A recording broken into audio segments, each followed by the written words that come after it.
Tonight we have a story about a controversial treatment for cancer invented by a Winnipeg doctor. It's not new. In fact, Dr. John Davidson used it on hundreds of patients decades ago. What is new is that some 50 years after the doctor's death, more than half a century after his theories were dismissed as quackery, scientists are rekindling the flame of his research. With more on the legendary cancer doctor, here's CTV's medical specialist, Avis Favreau.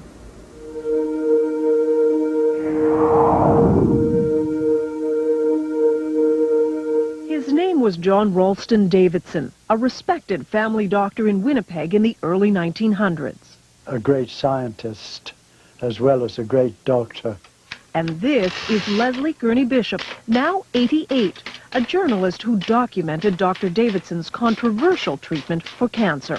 He never claimed that it cured it, but he said it would arrest it. Davidson spent years studying cancer, writing medical articles on his theories, which in hindsight were remarkable for his time. The doctor described cancer as a dietary deficiency, so he added generous amounts of vitamins to the patient's diet. But he also said it was critical to boost the patient's own defenses against cancer, which is why he developed what he called young tissue extract.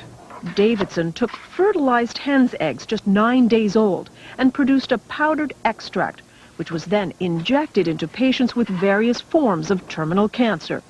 Like this boy, diagnosed with lymphatic cancer, notes show that with surgery, vitamins, and the extract, he returned to normal health. Over the years, Dr. Davidson treated hundreds of cancer patients. They all said, the ones I interviewed, all said that it had benefited them tremendously. Some said they were cured. Ruth Burke's father was one of Davidson's more famous patients. Harry Leader, the Member of Parliament for Portage-la Prairie, had been diagnosed with terminal bowel cancer by the Mayo Clinic in the U.S. But under Davidson's treatment, he improved. It was controversial scientifically, but that really didn't affect Dad. He believed in it. But Davidson's medical colleagues thought the treatment was useless and repeatedly refused him research money. It's as though they'd been instructed by somebody, well, just tear him up, just tear him up. And they did. Frustrated with the lack of support, Harry Leader, with his own good health as proof, took Davidson's pleas for funding straight to Ottawa in 1944, directly to Prime Minister Mackenzie King. He never wanted any publicity from this. He simply wanted help for this man whom he felt could help humanity. The Prime Minister refused to fund Davidson's work. The doctor died 4 years later. He would die pretty well of a broken heart, if you know what I mean, because he had not been recognized.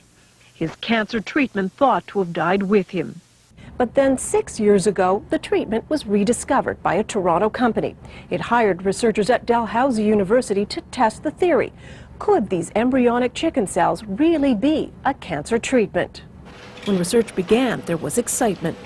Davidson's extract, in many ways, could be a cancer vaccine. In 3 studies on mice, the compound apparently shrunk tumors. We have to be careful about raising people's hopes falsely. Jonathan Blay is one of the researchers looking at the revived young tissue extract. Davidson's extract, in many ways, could be a cancer vaccine.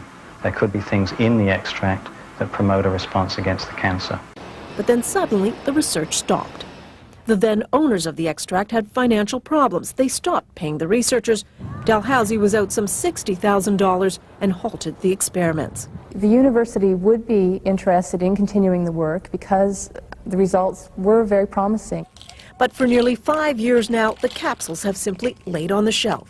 One could easily walk away from and say, to heck with it. But would we be leaving behind something that could potentially have significant impact for large numbers of people? But if there are no takers soon, the venture will die. A darn shame, says Dr. Bain, because we still won't have the answer. Was Dr. Davidson right? But if Dr. Davidson's extract does show the power to combat cancer, this could be not only one of the great human victories in overcoming disease, but it could also be one of the great human tragedies. a tragedy because for the last 50 years, a possible cancer treatment and its pioneer were forgotten. Avis Favreau, CTV News, Toronto.